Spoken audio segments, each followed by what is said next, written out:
there. Welcome to Coffee and Cannabis. I'm your host, Dr. Beast, Big Leader of the East, and this is my co-host, Gretchen Gailey, hailing all the way from Washington, D.C. Hello. And as you guys know, we're continuing our political series for Coffee and Cannabis, and we're in Hoboken, New Jersey, and we have Miss Katie Brennan. Hi, thanks for having me. So we're at Joey No Nuts. I like that. Sounds like a very Jersey name.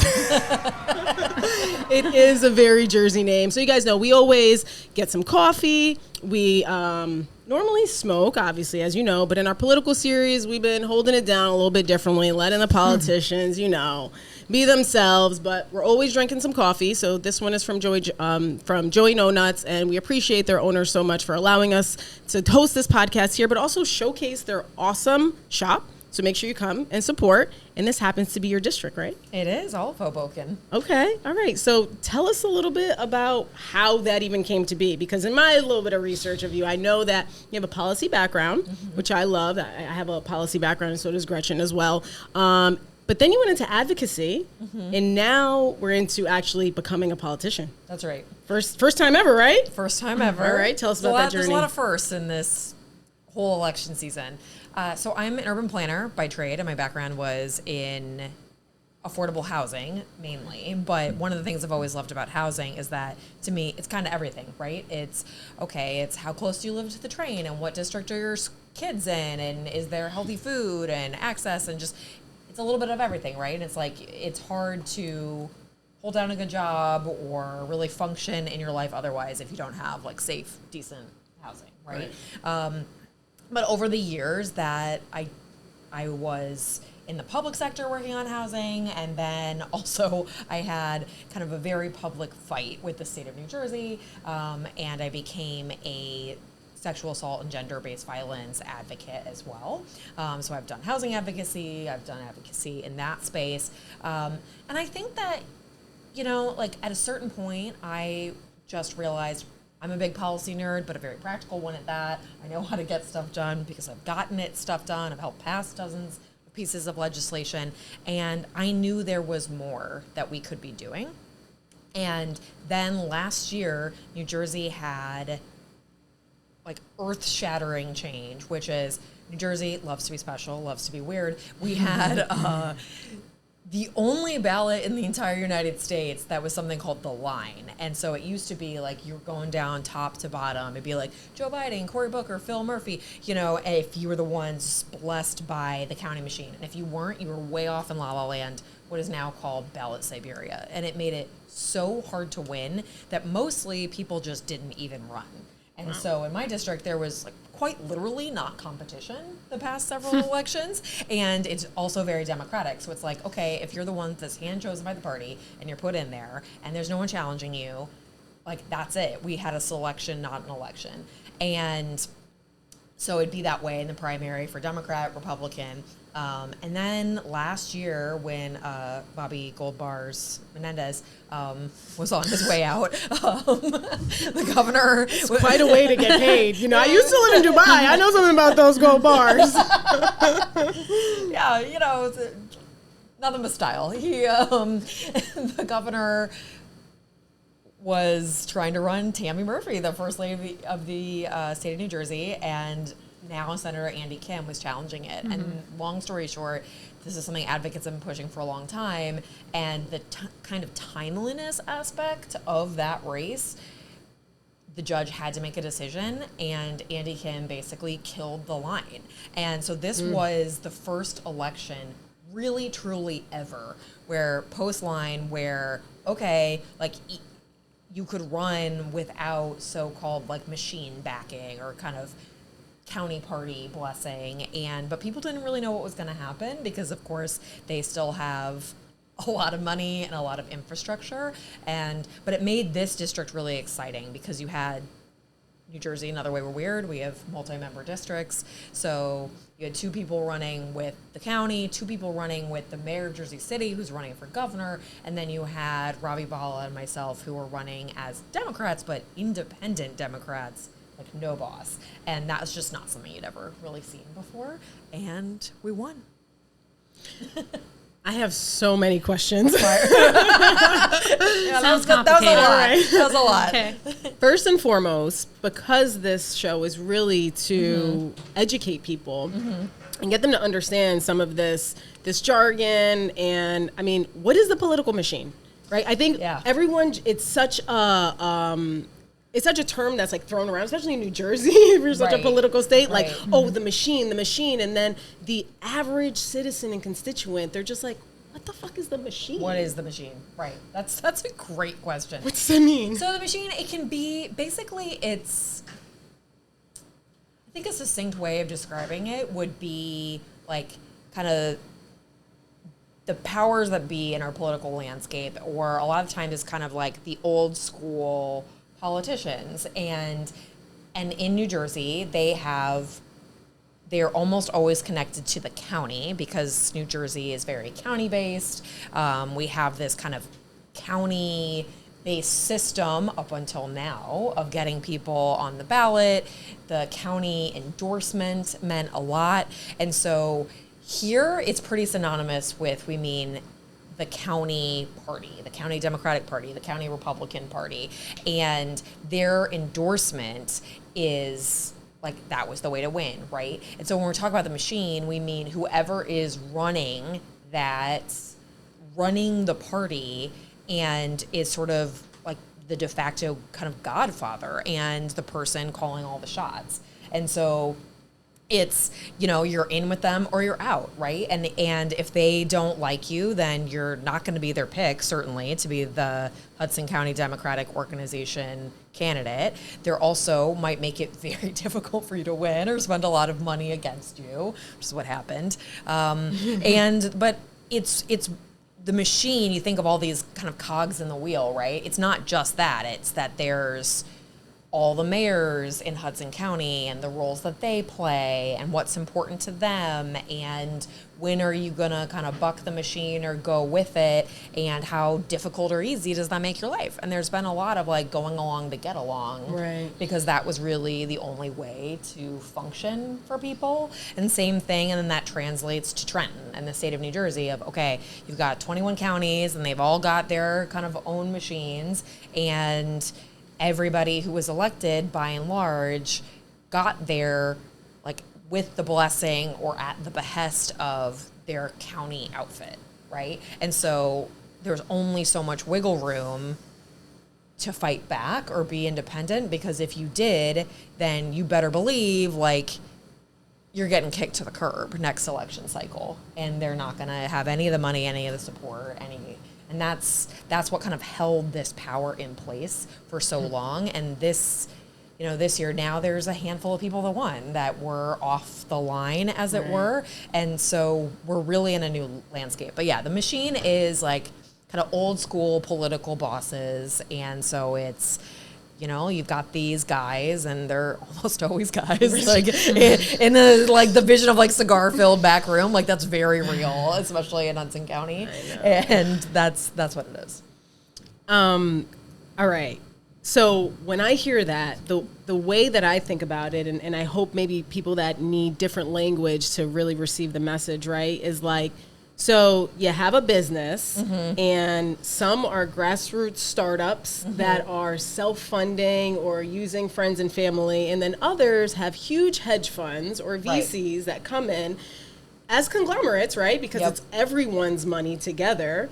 Or private equity firms, right? That's huge right now. And then they back a business. The business could be terrible. The branding could suck. The product is terrible. They're not involved in the community. They're definitely not doing any give back. We have all these markers why we should know that this business is not it. But because they're pumped with all that VC money, they have inorganic growth because you basically shove it down people's throat, and or you annihilate the ones that are actually for the community because you spend money to go against them, adversarially.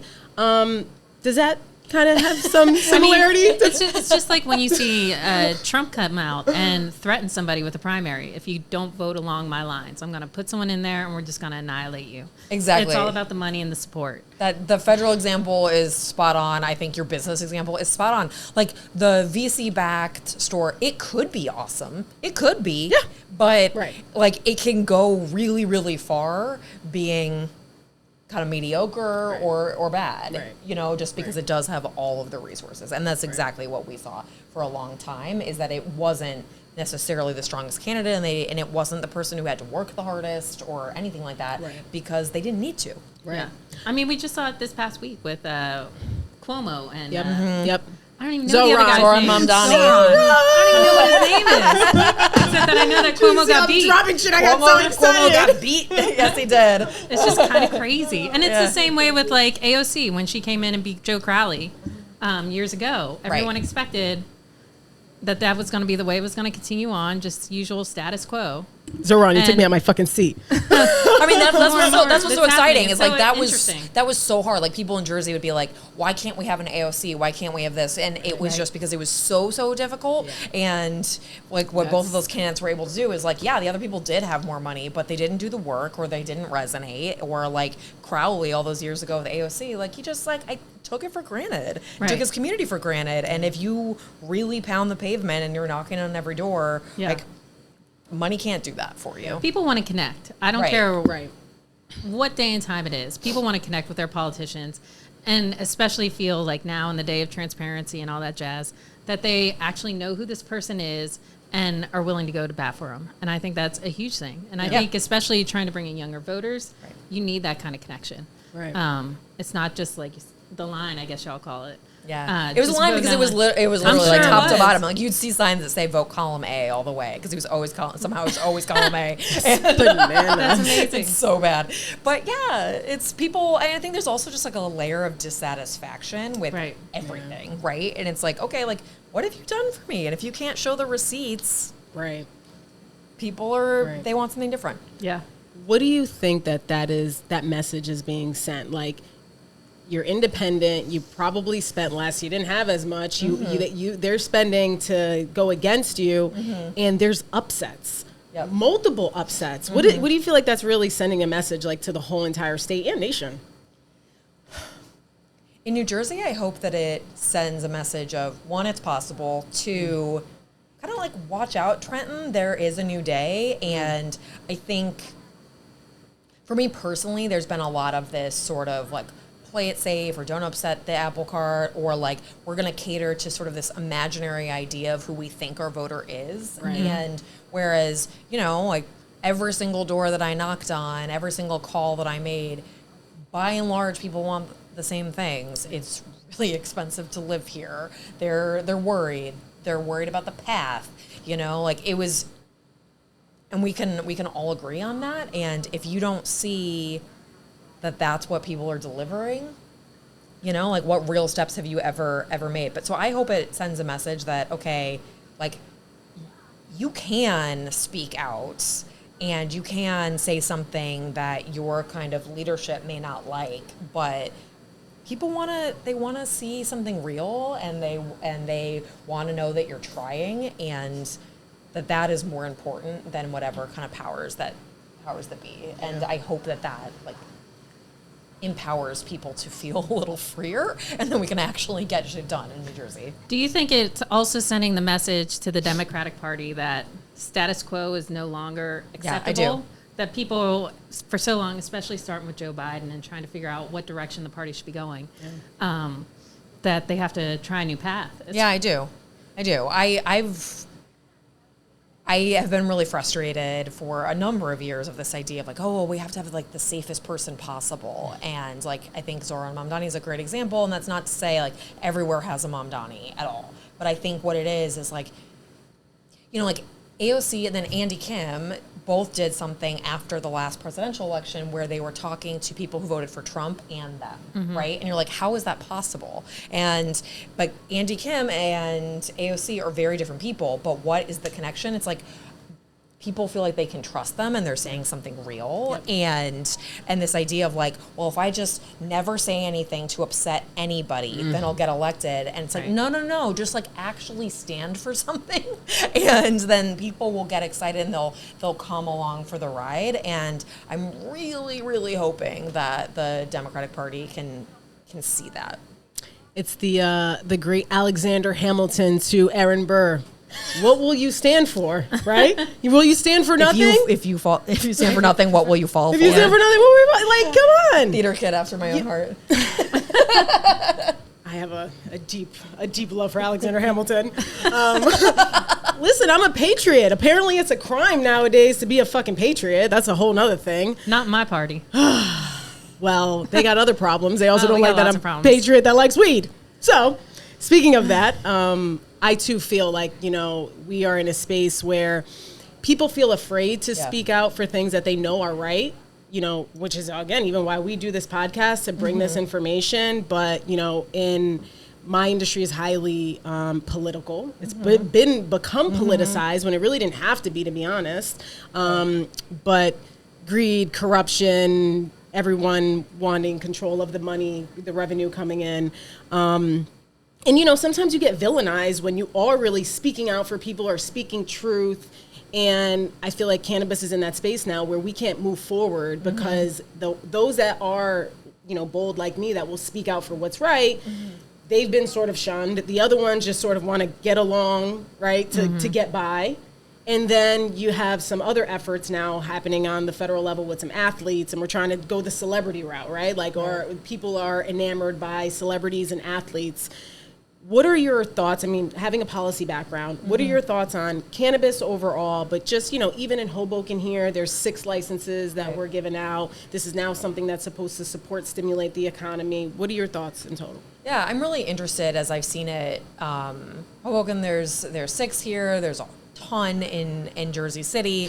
Like, where does that shake out? Where does it land? And I've while I've not been directly involved, I've watched the politics of, okay, like where can they get placed and who's fighting about it, and then I've also known some folks who have been involved both on the legal side or like on the implementation side at the state, and I'm really curious and want to learn from you all about like, okay, I hear things about how that's been going, and there's city by city, but then there's also like, how easy or difficult did we do it at the state? How are we using that money? Where are regulations going to stand? Are they ever going to allow home grow? Like, is that a bad idea? Is it a good idea?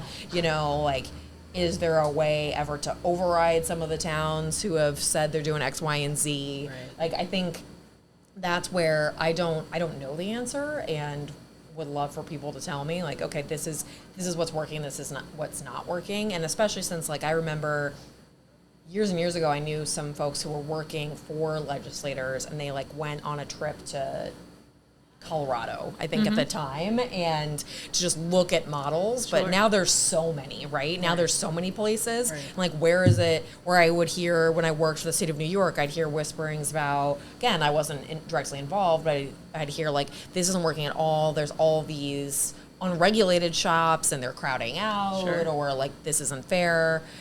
And so I guess I'd turn it around of like, there's local and then there's state, and like what you think could change there, where the opportunity is, or where the resistance has been, frankly. And if it's like active resistance, or if it's just like, oh, this is not priority, and so we're never pushing it through. Okay, here's this show is not that long. Yeah. Whoa, we all were just like so stressed. Like, it is layered resistance. Yeah. I figured. Oh boy. I would say that as a, potential legislator, which is really one of the most critical jobs in the state. And I think a lot of people don't realize that either. Everybody's always sort of focused on being the governor, the mayor, and not realizing like the folks that make the laws are really, really important. Yeah. And what has happened, in my experience, the board that we had with the CRC, which is the governing body that manages and oversees cannabis, right? They had their board, and anytime any of us would go up publicly and just complain about the process or want, some adjustments in other areas, they would say, the CREAM Act says ... speak to your legislators because they need to adjust this, adjust that, because we don't even have the jurisdiction or the authority, the power to do it, to do so. And what we're finding is that because that law has not been revisited, which I find is a common problem in New Jersey all the time, that we don't go back and look at old legislation or, work on how this may contradict with another. That's a whole nother thing that we can go into with the Casino Act. Totally. The laws are only as good as they are implementable or funded, and they're not set in stone. Like they, in fact, you can change them whenever you want. Outdated. Yes, they become so I'm always so confused why this is not a common practice, a spoken about practice, but be that as it may, the CREAM Act as it stands, has not been adjusted, or at least seems to not have been adjusted. And that ties the hands of the CRC and what that body can actually do. And what ends up also happening is that the stakeholders of the industry start to get frustrated and misplace their frustration in like places of folks that cannot actually do anything. I say that loosely because I feel like everyone can advocate, and that's a huge problem that's not happening, is that when people feel like they can't do a physical or tangible, actionable thing, they feel like they can't even just speak up for you. But if someone doesn't revise or see how in practice, now that we have so many dispensaries, what this looks like, we are missing out on enforcement is not really happening. So there's bad actors from dispensaries. There's no ability of the CRC to enforce for a city to opt in or opt out. Like that was the governor allowed them to make that decision, right? And by allowing them to do that, they have so much control over their own internal process that it often contradicts what the state is trying to do. And it actually, the state has a whole guideline for equity. And if cities don't actually align their process with that, then it negates what could happen because the timelines don't even align. So I would say that that's why I feel like the legislators have to really understand what's going on in cannabis, because the body that we've created is limited in what they can even do. I'm always amazed, and this is not just at New Jersey's level, federal level, everywhere and in between, how few legislators have actually been into a dispensary or been to a grow and try and understand how these regulations have been set up and how they're impacting the actual businesses. I think lawmakers look at a dispensary and just like, oh, it's just another store that sells pot. Right. They don't look at the security, all the rules, all the regulations that go into actually running it that are really hampering the businesses and killing the businesses. Just today in the state of Maryland, they rose the cannabis tax to 33% for the state. Why? Because they got a shortfall in their budget, and they're like, pot will make it up. But nobody knows what that's going to do. And that sends people straight back to the illicit market. Yes. That's what ends up happening. Yeah, so I would say that, if in your journey you can continue to inform yourself from the legislative perspective on, how you could support this industry, because it's not going to continue to be a bank for the government if we're not successful. So magic wands, like what's one thing that you think is in the legislature's hands that people are, or you, like what do you want to see? That you're going to the CRC and they're like, we can't fix that. Minimal municipal control. Okay. The municipalities run amok. They put exorbitant fees, right? For example, my consumption lounge fee is $25,000, but my dispensary is $10,000. From a economic perspective, that doesn't even make sense, because the dispensary is a driver of perceived millions of dollars. I say perceived because those millions get paid to taxes, but perceived millions of dollars, and that is a business that doesn't draw any revenue. Maybe you can charge at the door. Maybe it's a brewery model, so you can't sell food, you can't have drinks. That's also another thing that New Jersey is like in the ice age on. It's just an event space really that you can consume in, and the fact that they're trying to make that much money off of an application fee and an annual renewal fee shows that, sometimes these things are more of money grabs, and it makes it so that the business is not even sustainable enough to continue to contribute, because that's just the application fee. We're also then, once we're operational, paying a quarterly tax, 2%, every single dispensary. So if you do the math on why Jersey City would be more inclined to want more than less from a quick grab, it makes sense. But from a long term, that's not a great economic strategy because we're all going to close. Yeah. Yes, magic so wand. Sorry. No, it's great. That's exactly what I wanted to know. It's a great example. I mean, whether it's this or sometimes it's in housing, I joke that I sound like a Republican when I talk about regulations because I love rules. I love your reaction. Like, just laugh. That's all you can do when you hear about. But I'm serious. It's how this industry is set up. It's there's so seriously? many things that we do that seem well intentioned, and I think it's like, how long do you two have about the ways we can improve the legislature? But I think some of it is, well, in New Jersey, it's not even considered a full-time job, and so people they don't focus. They're kind of hamstrung about what they're even allowed to say or do. In the old model, that might change. But they're seeing something on the surface, like, oh, well, that sounds good. Yeah, charge a fee, and it's fine, and not actually looking at, okay, did you engage with the stakeholders? Have you talked about how this would impact people? Is it going to be successful? And look, I know that every business industry is always going to say, this is a burden, or when I'm talking about housing development, and some of the developers are always going to say, oh, too much, and there has to be some rules around it, but are you actually helping yourself in the long run? And a lot of times the answer is no, and then it just doesn't get enforced, and then they don't change the rules, and things are conflicting, exactly like you're talking about, and then what's the point in any of it? Yep. Yeah. So depressing. I feel like this should be more like a therapy session. I know, this is like therapy. Oh my God. Let's go back to the line. All right, the line. I want to go back to the line. I'm gonna bring it together because what I have found in talking to community members, constituents, and also just a lot of politicians and people interested in politics. I'm sorry, you just really made me so distraught with that conversation. I'm just like, the parties, the people running together, I think is something that people also don't really understand. Yeah. And I have a great friend, Ron Bautista, shout out to Ron, that has given me a great explanation because I was so confused. I'm like, this is how I feel people have shared that, the confusion with the two people running together. Right. What if I'm only a fan of one? What if I don't want the other? And then in your case, you are a fresh face. When we get energetic about what new politics may look like, you bring that energy. But then there's somebody else on your ballot that has a long list of things that people may not be aligned with, and others that have ran against the two of you too, right? Because the way that it is you explain it. Well, wait a minute. Let me get this Gretchen, straight. she's confused. So you all run together? Okay. But they're still separate. They're technically not really so you're together. Specifically talking about the multi-member, the two. Yes. Okay. So New Jersey. I got to hear this. New Jersey and about 9 other states have multiple assembly people, or whatever you call it, delegates, I think Maryland calls it, per district. And why?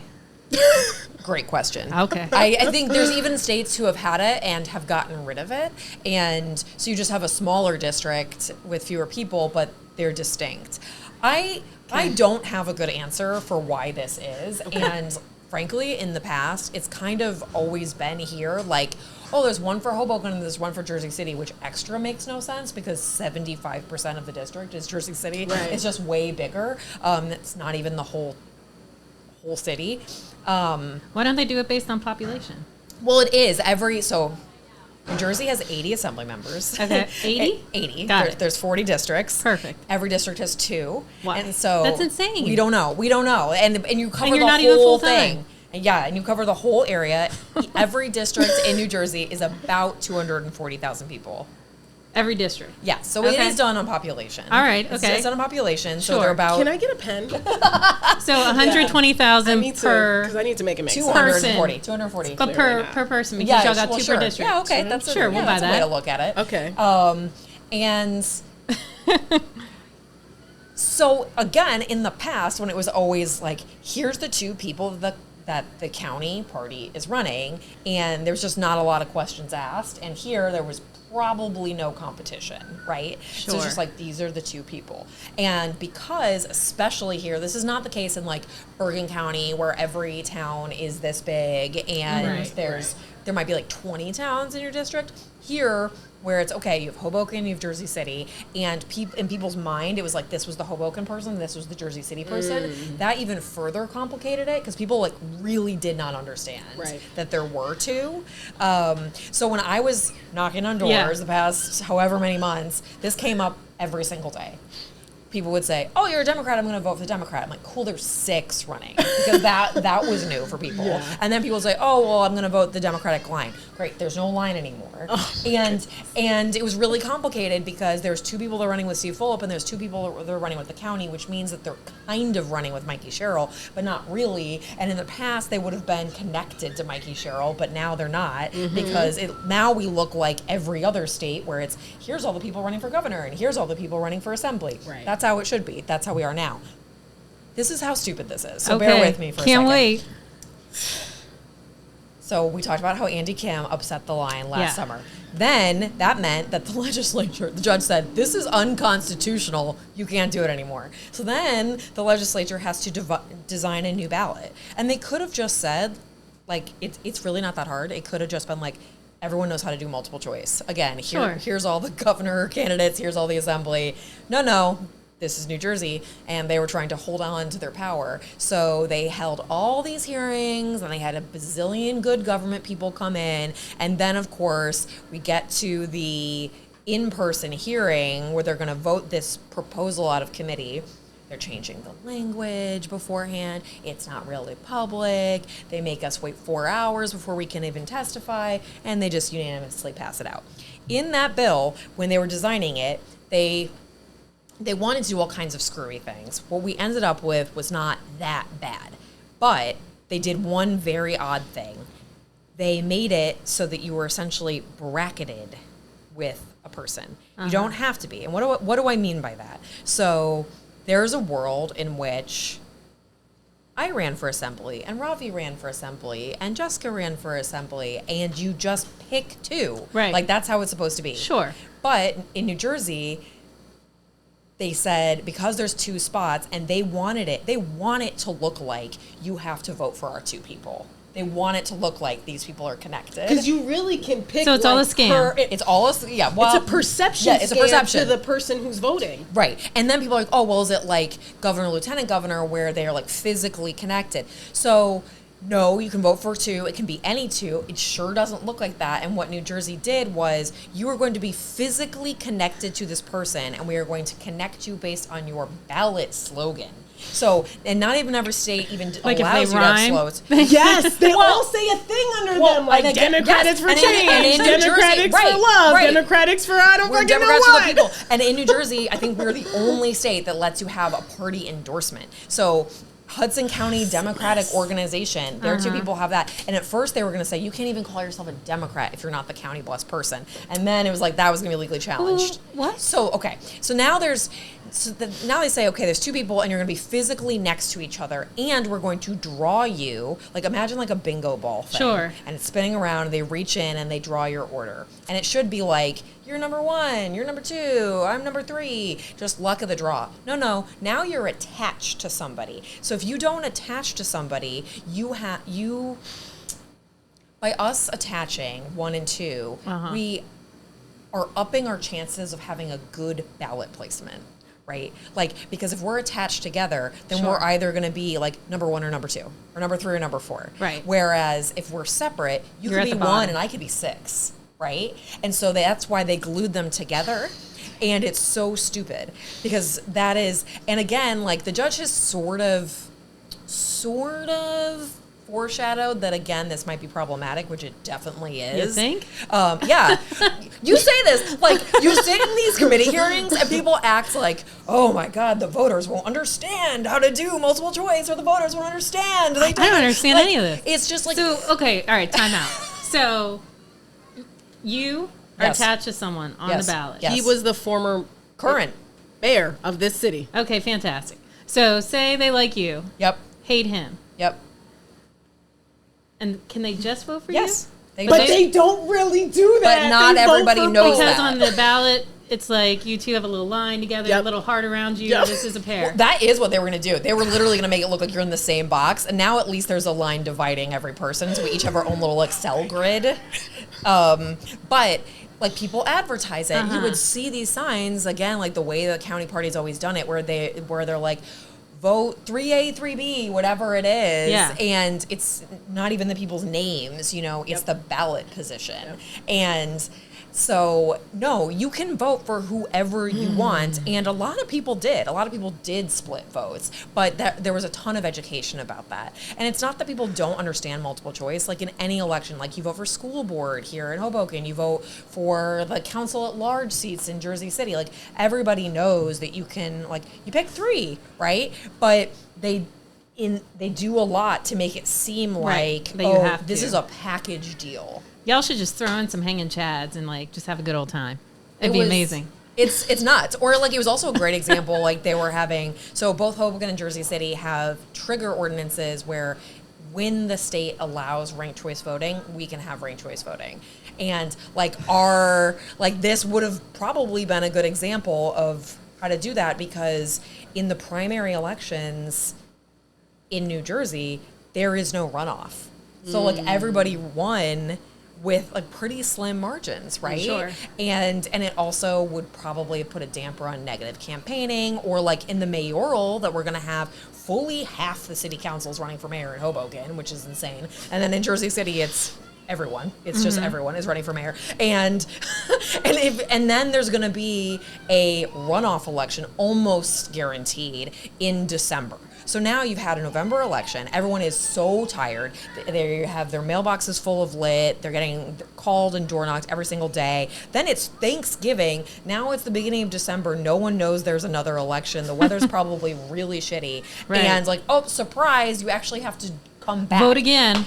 Whereas ranked choice voting would be automatic, and then you wouldn't have that problem. But yes, there is a lot of education around this. I think people are figuring it out, but yes, it's not an accident that it makes it look like you have to vote for the 2 people. And like both Ravi and I went down to Trenton in this committee meeting, and we testified this is bad for democracy. Right. Right. I still don't understand why there's 2 assemblymen for each district. I really could not tell you. So who do you complain to? Like if I need my pothole fixed, who do you call? You call both of them? You're asked both offices? Right. It's weird. And so then That's there's this whole thing about where's like, Doge when you need it? do you... For real. Like, Doge needs come to New Jersey. People do you share Jesus. constituent services? But like I'm saying, like in here, a lot of people don't realize that because they thought like, oh, that's the Hoboken one and that's the Jersey City one. And so it's like, who do you complain to? The one that you think is yours when they both are. Yeah.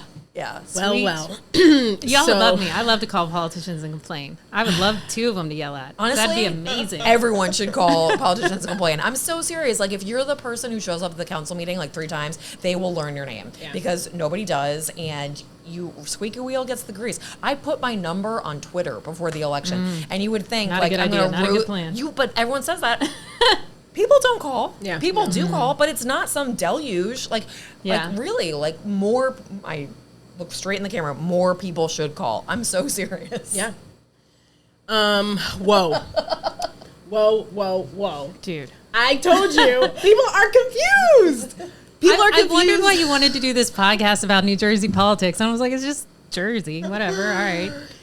Jersey is This never is boring. messed up. And not for nothing, like that really, it's a little bit insulting also because as one of the most densely populated states, super tiny, known for its political machine and how much economic power it has. Totally. We are really acting like our constituency is like not bright. Right. It is insulting. That's it's extremely very insulting. All the conversations about this were infuriating. Yeah. It's like, okay, I think everyone knows how multiple choice works. Right. It's not that hard. Brilliant people live in this state, from a Princeton to a Rutgers. Like, to make these decisions is clear that it is not because they feel like the community will not be able to understand it. It's clear that it's not on purpose. That it is on purpose. There are states where they send you, like everyone answers the same questions and they send every single person like a big booklet basically so that you can actually compare candidates. I'm like, whoa, imagine that. Yeah, that's because amazing. here it's like sometimes there's just nothing on people's websites, you know, like there's just, and then everyone says they want to do the research or they're looking at the mailers. I'm like, you got to look at more of the mailers. The mailers don't say anything, not really. Right. Or like conversely, people can say whatever they want, but how, like, there's not, especially with kind of a death of local media, it was really hard to actually hold anybody to the fire or actually say like, okay, do they know what they're talking about? Yep. Yeah. Why we are here. That's right. Because long form content is run away from because you can clip small things. And, you know, in our last episode with Bill, he talked about that. Like, yeah, the mailers say whatever they want to say. Doesn't mean that it's the truth. Right. It's just a big printed piece of zingy paper. and Yeah. yep. Does New York have the ranking system that you were explaining? Yes. So New York has ranked choice voting, and that created a really interesting dynamic in their mayoral election because you had all these people cross-endorsing each other, and so there was a big push of don't rank Cuomo.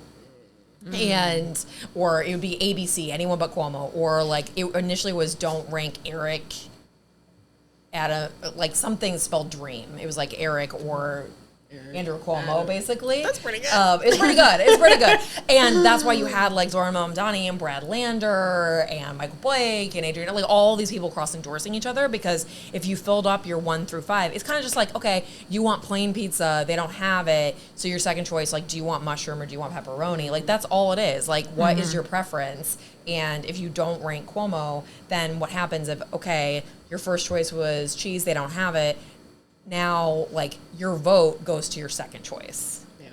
And so it's an automatic runoff, and so they do have it, but it makes more positive campaigns. It kind of makes for, it eliminates the runoff problem. But yeah, we don't have that here. Not yet. Well, I hope that it's something that everyone considers, and that New York was a great example of how that does work well. Because again, like, it is very insulting. This state generates a lot of money. There's brilliant people here. I don't think knowing how to vote is going to be a challenge. But I do think that it's a disservice to the community because people have the perception that some people are aligned that may not necessarily be aligned, or it forces you to find alignment with people that maybe there are things that you don't necessarily agree with, that is sort of like, this is just the process, you have to do it. Right. And that's really unfair, because then you got to carry the burden of whatever BS came with that, right? Yep. I will say, I was supposed to be a dispensary here in Hoboken, and I am not. Because I'm not satisfied with what the political environment looked like. So that doesn't make me confident then going into these individuals now making laws, right? We go back to trust, and the trust has to be built over time. And for me, when I'm analyzing your background and sort of how you have developed for, like, this is the last piece of it. If I'm really going to make these things happen, yeah, I understood policy. Yeah, I came and I shared my voice and was an advocate for the people. But now if I really want to enact change, I have to do this next thing. And that allows us to look at your track record and see the consistency. But when we look at the track record of someone else and then align them, I just think it's unfair to people that really want to make change, and they still have to sort of play this game here in New Jersey.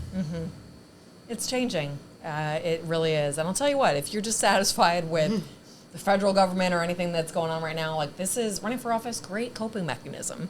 Yes. I decided to do this before November, but, you know, like, it's change the things you can.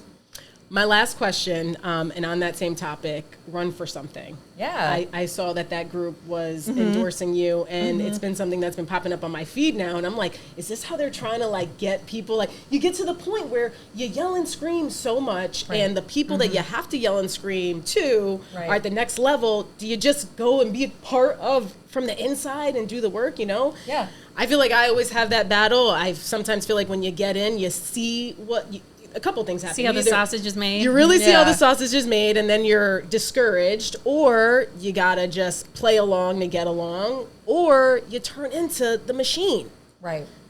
Yeah, and look, I think there's different theories of change, and you need the whole ecosystem, right? Like, you need the advocates, you need the nonprofits, you need the various constituencies, and you need the legislators. And I do think that all of those people in when democracy is functioning, they're holding themselves accountable. And if there's an opportunity, I tell people all the time, like, I hope that you and thousands of your neighbors hire me for this job. And if I do a bad job, you fire me in 2 years. And that's not how it's worked, but that's how it should work.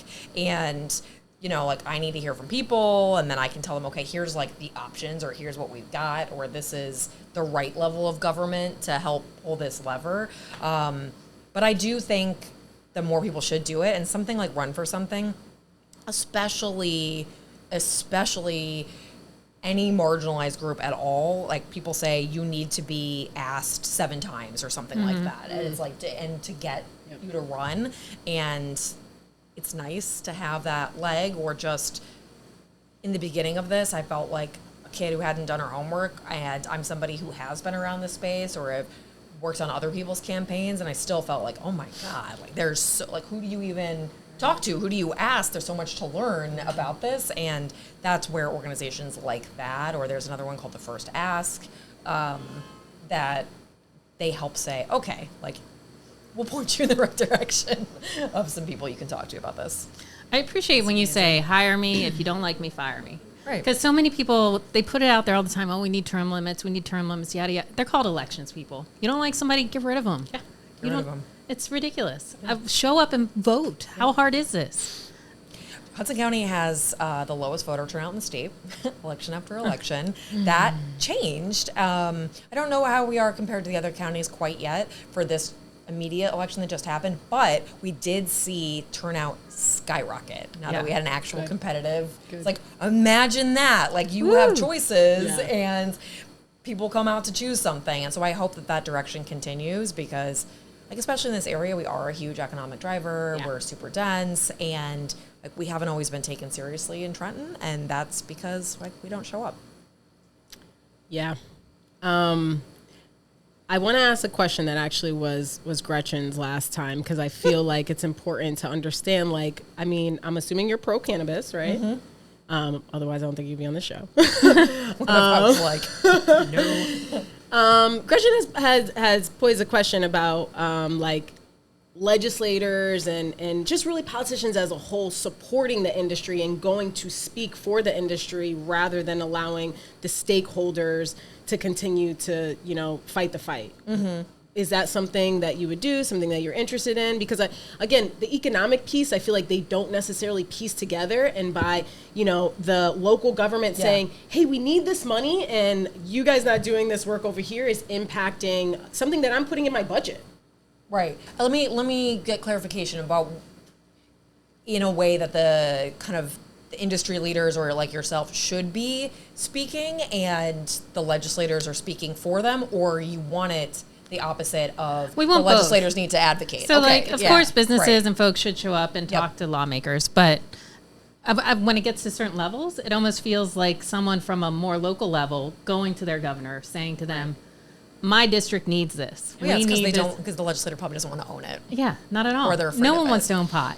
Well, I'm well aware of how this works. She doesn't even consume. Gretchen doesn't even consume. I don't need to tell you. I don't need to tell you. She's a fighter for the space and doesn't even But I would consume love because for a she knows lawmaker the to show benefit. up. And it's like, and I love them to death for showing up, but our biggest advocate right now in Washington is Rand Paul, who everybody hates. So not doing me any favors. And I'm like, ugh. Or it was Matt Gaetz. Okay, fantastic. I mean, like, these are the people who are outspoken on cannabis. Yeah, you need like a I'm like, more reasonable messenger. they're killing me. They're killing me. You know. Killing me. Yeah, no, I completely understand that. And Yeah. it's not something that I'm afraid of. It's not something that I'd shy away from. And I want laws to work. And, you know, like, in concert with you all of, this is what's not working. We have an opportunity to fix it. Let's do it. No, I'm not like afraid of pot. Yay. Solution based. I think that's what it comes down to, right? Just making the things work because it is a benefit. Whether people agree with, their sentiments about cannabis. There's no denying that it is $1 billion industry, and we've seen that consistently in every single state that's flipped to a point where like now Pennsylvania is like, put it in our budget. Like we need to rely on this.